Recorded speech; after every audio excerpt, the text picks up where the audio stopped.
औज़ुबिल्लाहि मिनश्शैतानिर्रजीम बिस्मिल्लाहिर्रहमानिर्रहीम अस्सलामु अलैकुम वरहमतुल्लाहि वबरकातुहू। सूरह हिज्र है मेरे सामने और सूरह हिज्र की आयत नंबर 22 है, पारा नंबर 14 है और रुकू नंबर 2 है।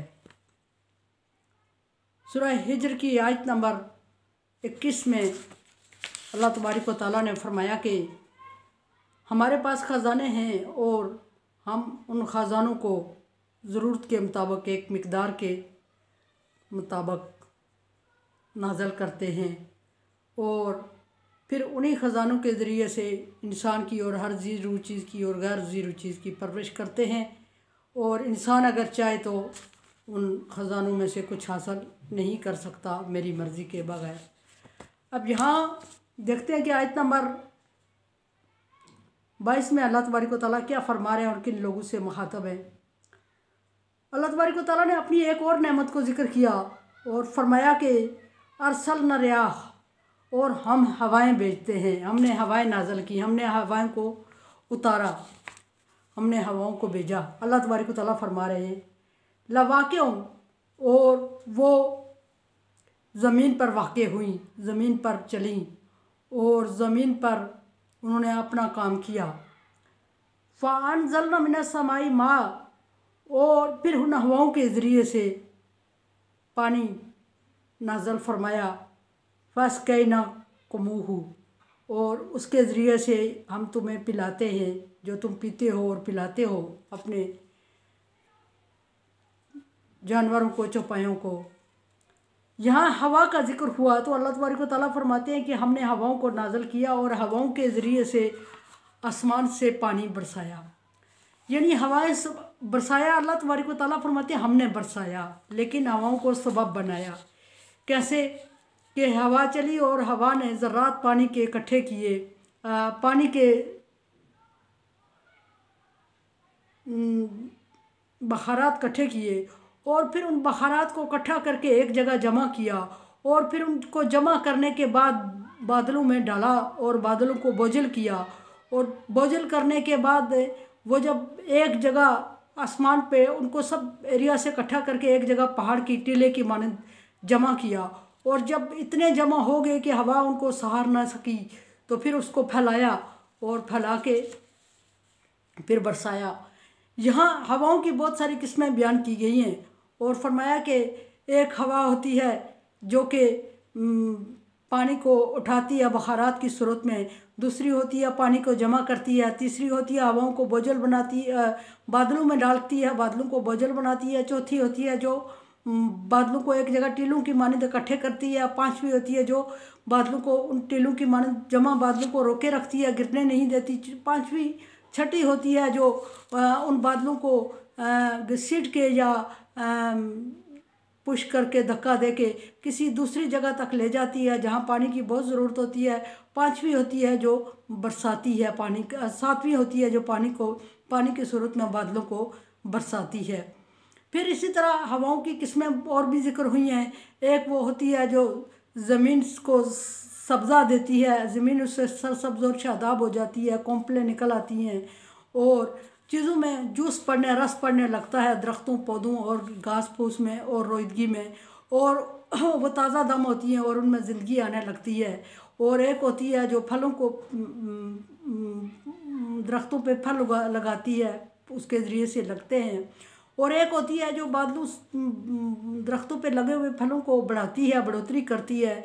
एक होती है जिसके ज़रिए से दरख्तों पे लगे हुए फल पकने लगते हैं और उनमें जायका डेवलप होता है। फिर एक हवा चलती है जिससे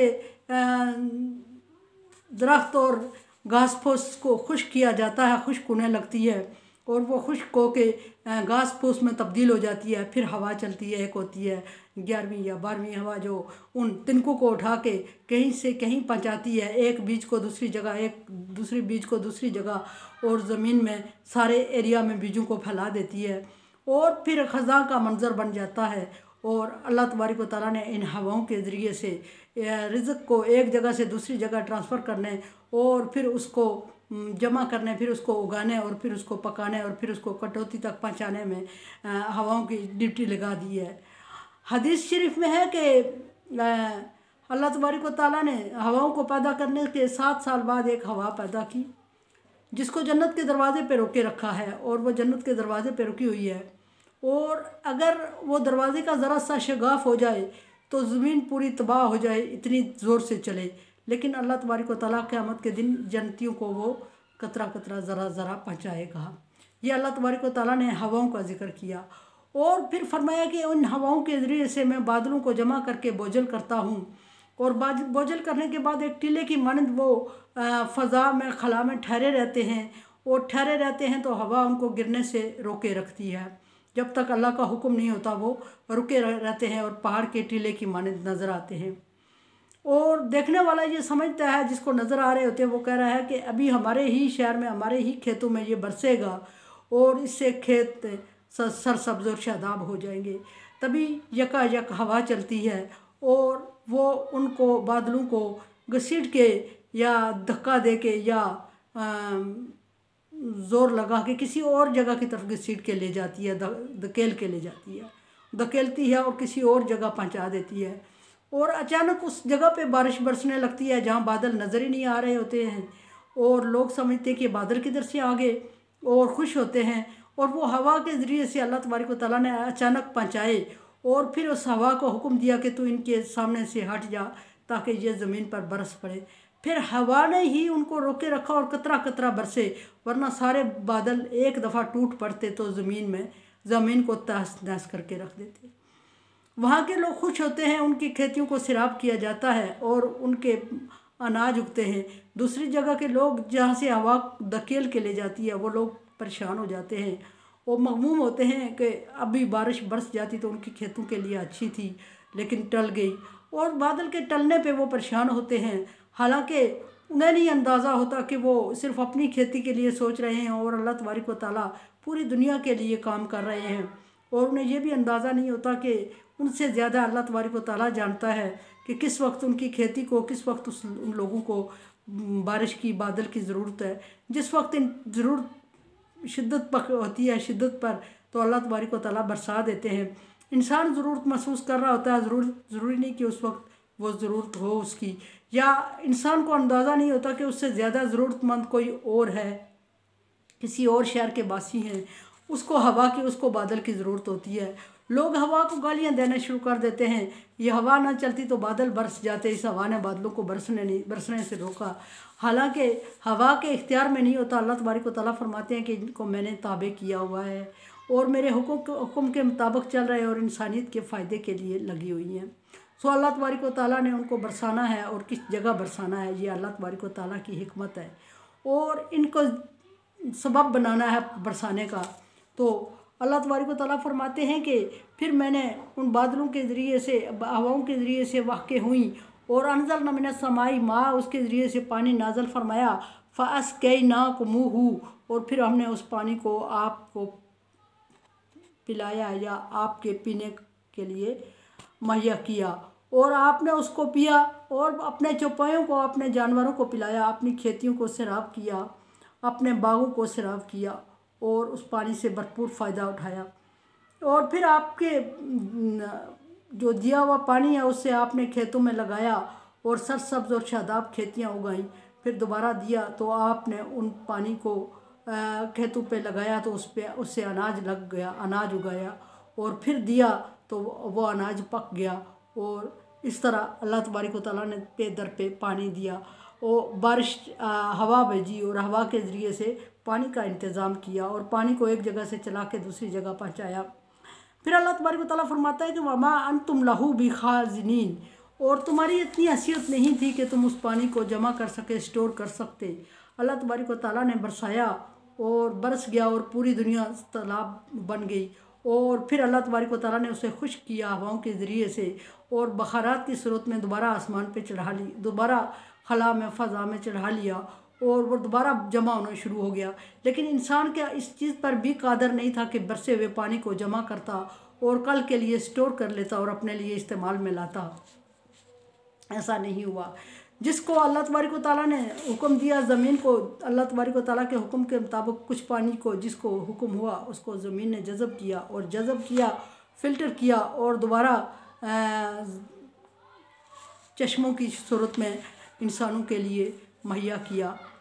और फिर पहले ऐसा भी हुआ कि अल्लाह तबारक व तआला ने कुछ पानी को बखारात की सूरत में फिर पहुँचा दिया ऊपर मंजिल पे, फिर वो पहाड़ों के टीले बनने लगे और फिर जमा होने लगा और फिर किसी दूसरी बस्ती में उसको बरसा दिया। इस तरह अल्लाह तबारक व तआला ने पे दर पे पानी का और हवाओं का इंतज़ाम किया। और अल्लाह तबारक व तआला फरमा रहे हैं कि इंसान इतना कमज़ोर है कि बरसे हुए पानी को जमा करके स्टोर नहीं कर सका, और स्टोर नहीं कर सका तो उसकी वजह से नुकसान उठाया, और नुकसान उठाया तो उसके बस की बात भी नहीं थी, क्योंकि यह अल्लाह तबारक व तआला ने नाज़िल फरमाया था। और अल्लाह तबारक व तआला की हुक्म से ज़मीन को उसने सैराब करना था, और ज़मीन को सैराब करने के बाद बचे हुए पानी को अल्लाह तबारक व तआला ने वापस उठाना था हवा के ज़रिए। हवा का हुक्म हुआ तो उसने दोबारा उठाया पानी को और दोबारा जमा किया, दोबारा पहाड़ों की शक्ल में उसको बनाया और दोबारा रोके रखा, दोबारा लोगों की उम्मीदें दिलाईं और लोग समझने लगे अभी हम पे बरसने लगा, अभी हम बरसने लगा। फिर अल्लाह तबारक व तआला के हुक्म से हवाओं ने उसको उठाया और फिर किसी दूसरे ऐसे शहर में बरसा दिया जिसमें पहले से नहीं बरसा था या जिसके लोग ज़्यादा ज़रूरतमंद थे। और इस तरह अल्लाह तबारक व तआला हवाओं के ज़रिए से पे दर पे बादल भेज के बादलों को जमा करके एक शहर से दूसरे शहर में मुंतकिल करके हर एक मुल्क की और हर एक शहर की और हर एक एरिए की और हर एक ज़मीन की और हर एक ज़मीन के वासियों की प्यास बुझाता है, और इंसान के बस की बात नहीं होती। अल्लाह तबारक व तआला ने इन चीज़ों को अपने हुक्म के ताबे किया हुआ है और अल्लाह के हुक्म के ताबे चल रही हैं। अल्लाह तबारक व तआला फरमा रहे हैं कि तुम्हें हमने पिलाया, तुम्हारे चौपायों को हमने पिलाया, तुम्हारी ज़मीनों को खेतियों को हमने सैराब किया, तुम्हारी नदी नालों को हमने भर दिया, तुम्हारे फ्रूटों को हमने दरख्तों को फ्रूटों से लाद दिया और फ्रूट को पक के उसमें जायका डाल दिया और फिर उसको तुम्हारे खाने के लिए तुमने इस्तेमाल किया और अपने दोस्त अहबाब और अपनी औलादों को खिलाया। और ये सारा इंसान की बस की बात नहीं है। बज़ाहिर इंसान समझा के उसने कोशिश की और उसकी मेहनत रंग लाई, हकीकत में अल्लाह की रहमत रंग लाई और अल्लाह तबारक व तआला के कुन कहने से ये फयाकून हो जाता है सारी चीज़ें। और किसी इंसान की मेहनत और कोशिश इसके लिए इतनी चीज़ों के लिए काफ़ी नहीं हुआ करती जितनी कि अल्लाह तबारक व तआला ने हवा के ज़रिए से इंसान पर नछावर की। मेरे चैनल को अब सब्सक्राइब नहीं कर रहे हैं, जो उम्मीद थी कि सब्सक्राइब करेंगे, लाइक डिसलाइक जो लाइक सदका जारिया में मेरी मदद करें, मेरे चैनल को सब्सक्राइब करें और शेयर करें और मेरे लिए दुआ करें। ला खौफुन अलैहिम वला हुम यहज़नून। अल्लाह हाफ़िज़।